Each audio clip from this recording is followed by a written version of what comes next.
Hi guys! Welcome back to my channel.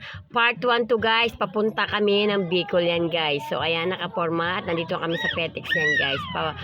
Gora kami yan guys to Bicol. Hi guys! Welcome back to my channel. So ito na guys, dali-dali na kami guys na nakabihis guys at binisan ko ng aking mga anakish.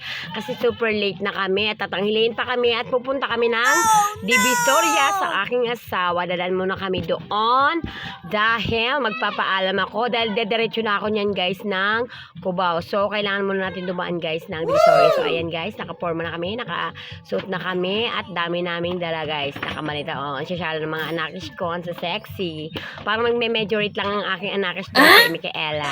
So, ayun ang aking anakis na panganay na napakaganda. Ito naman si Micaela, panay pa-cute na nakapalda. Shala. Pak. Aura.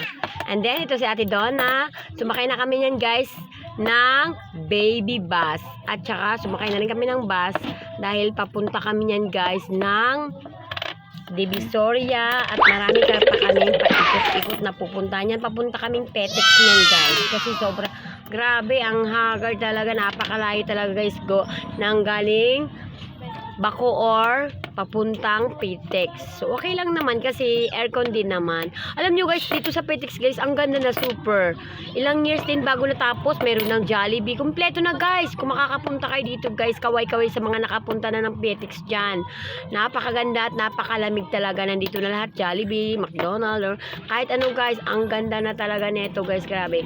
Tingnan nyo guys, parang airport na rin siya guys. Di ka na lalayo para bumili ng makakain, mga ulam. Dito guys sa Petix, napakarami ng sasakyan guys, halo-halo na guys. Nandito na lahat ng mga sasakyan papuntang Bicol, Cebu, Davao, or saan lupalop ka man sa mundo. Nandito na guys. Tsaka dito guys, grabe talaga, napakalamig talaga, super saya at napakalamig. And then sumakay na kami dyan guys ng Divisoria.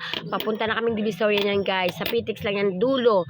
Straight mo lang siya guys, maraming jeep dyan galing Petix. Tapos magtanong-tanong ako kung saan ang sakay ng Divisoria. Ayan, nakasakay na kami kasi pupunta na kami ng Divisoria sa aking anak sa Mariano Street.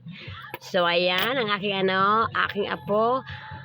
At eto na guys, sa wakas nakarating din. Eto na, at kakain muna kami guys kasi maya-maya magbabiyahe na rin kami mga bandang alauna. Papunta kami ng Cubao, pasakay kami ng Superland. Ayan, tamang kain lang kami dyan. At nandito ang aking asawa at ang aking manugang dahil magpapaalam ang aking anak sa kanyang asawa dahil uwi na kami ng Bicol niya. Thank you for watching guys, bye!